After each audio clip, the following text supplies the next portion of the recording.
사랑하는 형제자매 여러분, 하나님의 은혜와 평강이 여러분의 삶에 가득하기를 기도합니다.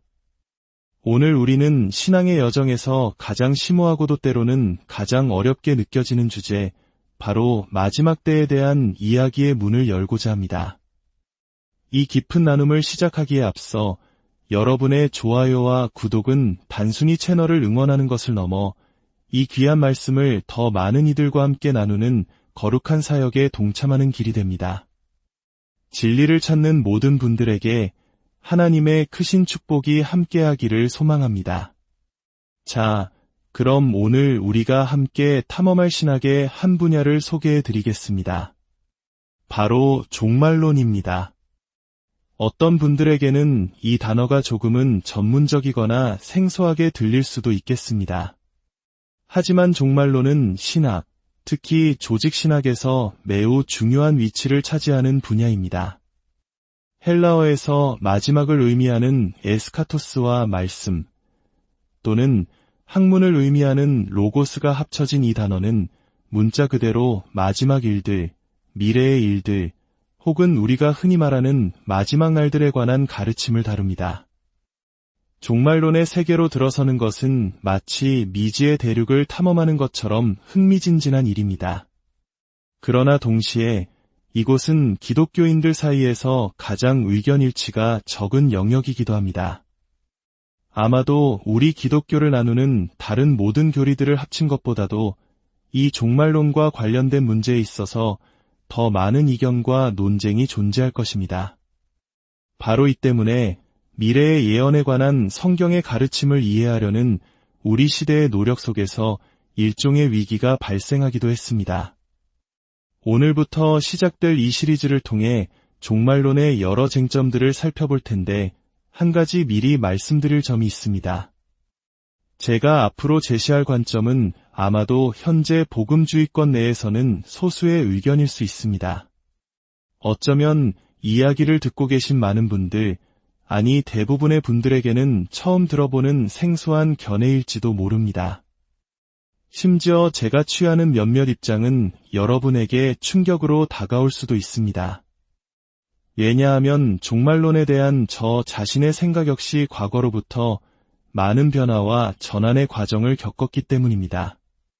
저 또한 이 문제들에 대한 이해에 있어 여러 단계를 거쳐왔고, 오늘날 제가 도달한 이 자리에서도 결코 맹렬한 독단주의에 빠지지 않으려 노력합니다.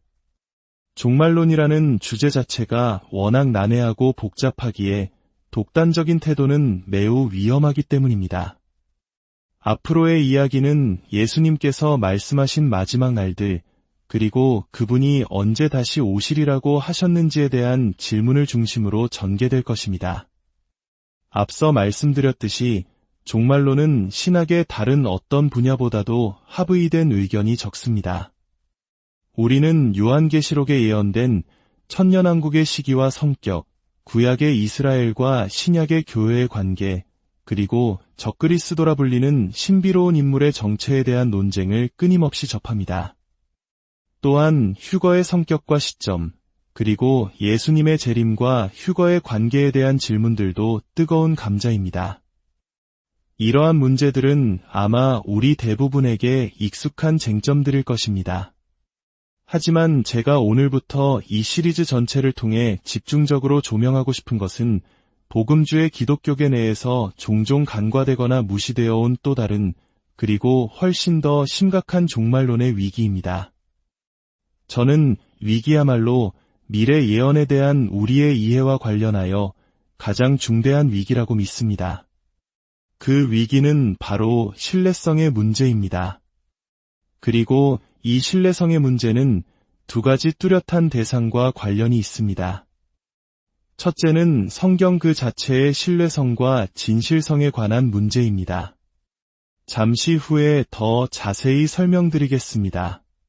그리고 둘째는 훨씬 더 중요하게도 예수님 자신의 신뢰성에 관한 문제입니다.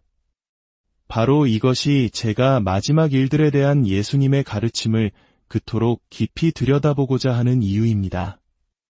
저는 이번 시리즈에서 다니엘서의 70일의 예언 해석과 같은 일반적인 종말론 주제들을 모두 다루지는 않을 것입니다. 대신 신약 성경, 특히 예수님의 가르침에 더 집중하고자 합니다. 그 이유는 이렇습니다. 지난 200년 동안 성경의 신뢰성에 대한 전례 없는 공격이 있어왔다는 점은 복음주의자들 사이에서 종종 간과되는 사실입니다.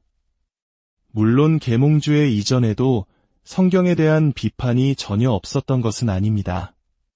하지만 계몽주의 시대 이후 성경 기록의 신빙성과 신뢰성을 향한 비판은 급격하고도 근본적으로 확산되었습니다. 그리고 그 공격은 단순히 교회 밖에서만 온 것이 아니었습니다. 지난 세기 동안 비판의 총구는 대부분 교회 내부에서 성경의 권위를 향해 겨눠졌습니다. 소위 고등 비평가들이 성경의 진정성을 공격하는 데에는 여러 이유가 있겠지만 성경의 영감과 권위에 대한 그들의 공격에서 단연 가장 중심이 되는 표적은 바로 종말론과 관련된 문제들이었습니다. 신약 성경 내용의 3분의 2가 미래 예언을 다루고 있다는 말이 있을 정도입니다. 만일 그 예언이 비판 앞에서 의심을 받게 된다면 이는 당연히 성경의 본질과 신뢰성에 대한 우리 전체의 이해에 심각한 질문을 제기하게 됩니다.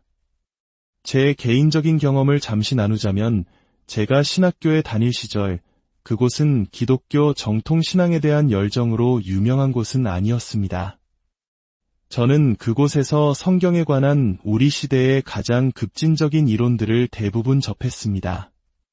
교수들은 끝없이 성경의 무결성을 비판했는데 특히 그리스도의 오심과 그를 둘러싼 미래 사건에 대한 신약 성경의 예언에 관해서는 더욱 그러했습니다. 비평가들은 성경의 신뢰성을 공격하기 위해 바로 이 문제들에 초점을 맞추었습니다. 하지만 성경의 신뢰성 문제보다 훨씬 더 중대한 것은 물론 그리스도 자신의 신뢰성 문제입니다. 교회 밖에서도 그리스도의 신성은 받아들이지 않더라도 그를 위대한 스승이나 심지어 선지자로 인정하는 사람들이 있습니다. 그러나 비평가들은 예수님의 미래 예언들을 검토하며 이렇게 말합니다. 예수님께서 미래에 대해 하신 예언들이 그분이 일어날 것이라고 말씀하신 바로 그 특정 시간틀 안에서 이루어지지 않았다고 말입니다. 만약 이것이 사실이라면 즉 예수님의 예언이 그분이 정하신 시간 내에 성취되지 않았다면 결론적으로 예수님은 거짓 선지자의 역할로 전락하게 될 것입니다. 자, 여기서 잠시 멈추어 보겠습니다.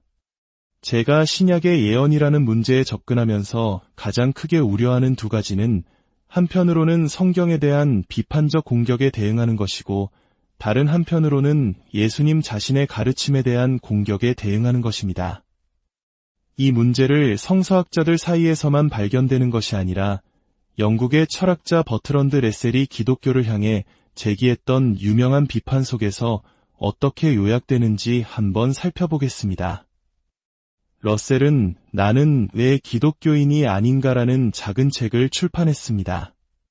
그 책에서 그는 역사적 기독교와 신의 존재 증명 등에 대한 일련의 비판을 제기했지만 그의 관심은 역사적 기독교의 중심에 있는 예수님께 집중되었습니다. 그는 종교 일반, 특히 기독교가 인류에게 명백히 해롭다는 의견을 피력했습니다. 러셀에 따르면 종교가 인류와 문명의 안전에 미친 순수한 영향은 부정적이었습니다. 모든 종교 전쟁, 적대행위, 편견, 마녀사냥 등 교회사의 오점으로 남은 모든 것을 한데 묶어 결론적으로 종교의 순수한 결과는 해롭다고 단언했습니다. 그는 심지어 나사렛 예수가 역사적으로 존재했는지조차 의심스럽다고 말했습니다.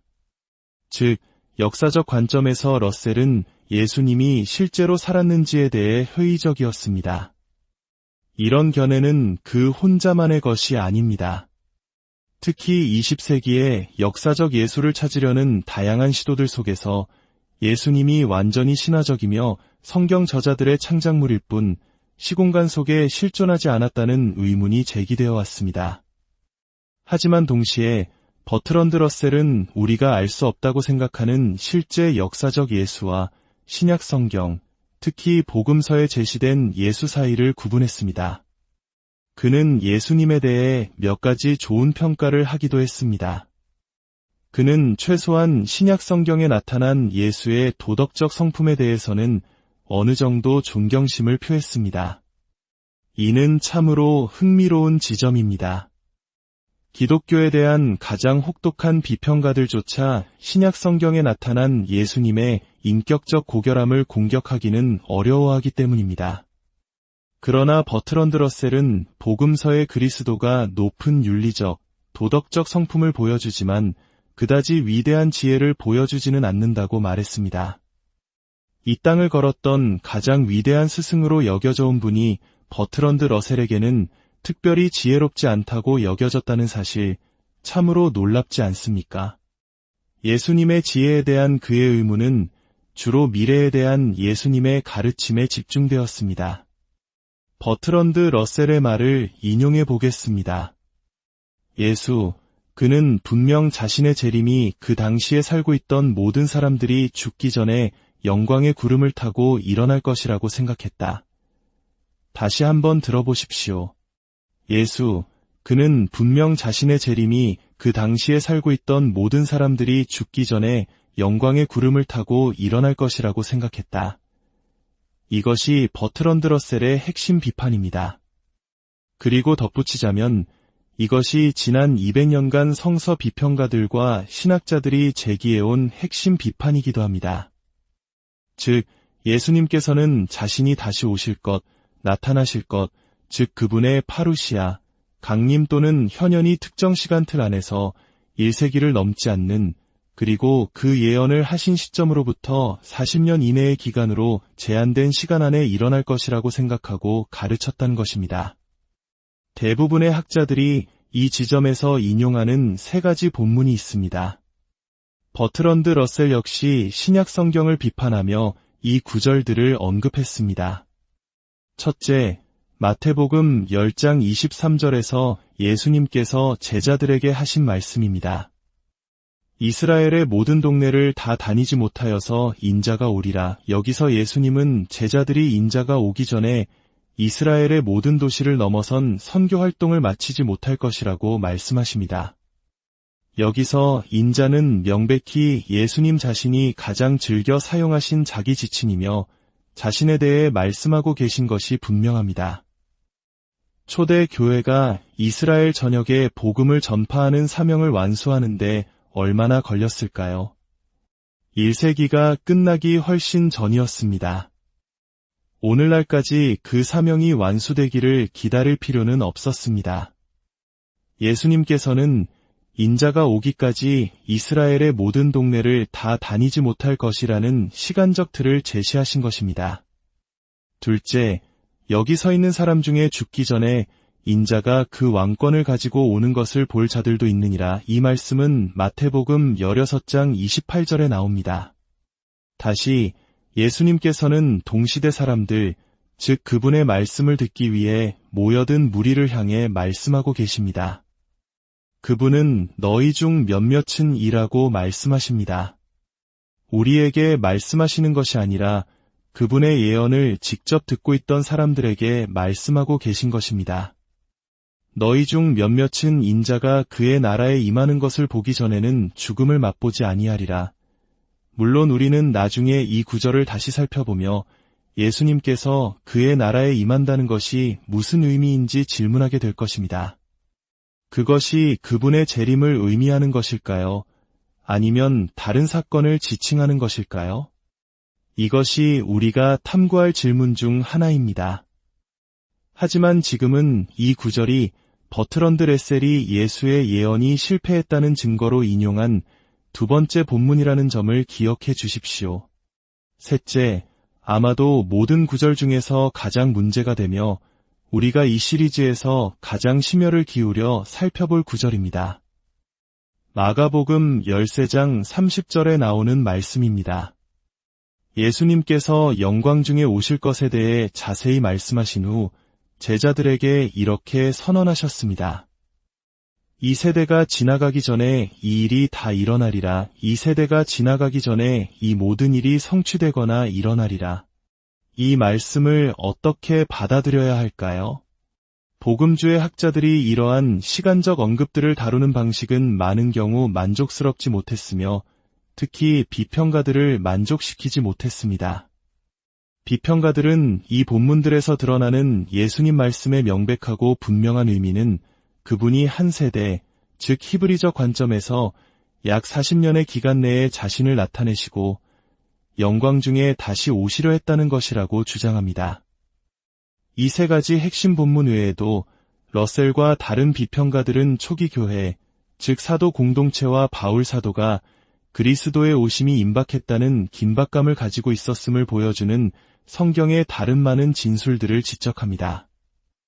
하지만 비평가들에 따르면 그리스도께서 40년 안에 일어날 것이라고 예언하신 그 일들은 오늘날까지도 일어나지 않았습니다. 미래 문제와 예수님의 재림에 대한 추측의 주된 원천인 요한계시록조차도 속히 일어날 일들에 대해 말하는 시간적 언급들을 포함하고 있습니다. 만일 요한계시록 내용의 대부분이 그리스도 왕국의 최종적인 완성화 역사 속에서의 그분의 마지막 나타나심을 가리키는 것이라면 그 책이 기록된 지 2000년이 지난 지금 속히 일어날 것이라고 약속된 일이 2000년이나 걸리는 것을 어떻게 이해해야 할까요? 우리가 주께는 하루가 1000년 같고라는 말씀을 영적으로 해석하여 예언이 주어진 지 이제 겨우 이틀이 지났다고 말하지 않는 한 말입니다. 분명한 것은 신약 성경의 기록들을 볼 때 초기 교회, 즉 초대 기독교 공동체는 이처럼 긴급한 기대감을 가지고 있었다는 사실입니다. 비평가들은 시간이 흐르고 예언된 일들이 일어나지 않자 그들의 기대에 어떤 조정이 이루어졌다고 말합니다.